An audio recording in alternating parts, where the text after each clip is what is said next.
আসসালামু আলাইকুম বন্ধুরা, সবাই কেমন আছো? আজকে আমি তোমাদের একটা মজার এক্সপেরিমেন্ট দেখানোর চেষ্টা করব যে কেমিক্যাল রিয়াকশন কিভাবে ঘটে, অথবা আমাদের দৈনন্দিন জীবনে কাজকর্মে যে রাসায়নিক বিক্রিয়াগুলো অথবা রসায়ন কিভাবে আসে এগুলো আমরা দেখার চেষ্টা করব। তো প্রথম ক্লাসে আমি ফ্রিজ থেকে বের করা পানি ঢেলে নিলাম।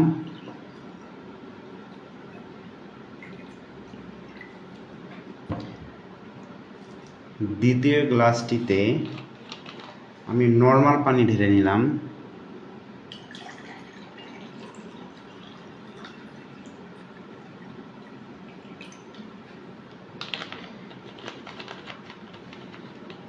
এবং তৃতীয় গ্লাসটিতে আমি গরম পানি ঢেলে নিলাম।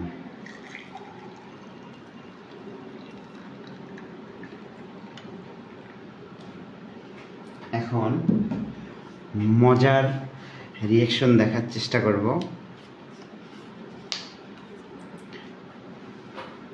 প্রত্যেকটাতে 2 ফোঁটা করে ব্লু দিব। 1 2 1 2 1 2। আমরা দেখব এখানে কি ঘটনা ঘটতেছে।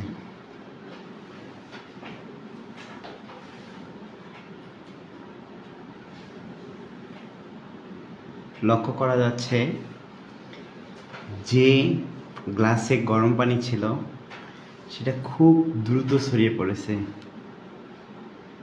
যেটাতে নর্মাল পানি ছিল সেই গ্লাসে ব্লুটা তুলনামূলকভাবে কমভাবে ছড়িয়ে পড়ছে, এবং ফ্রিজ থেকে বের করা যে গ্লাসের পানিগুলো ছিল সেই পানিতে ব্লু দিলে খুব ধীর গতিতে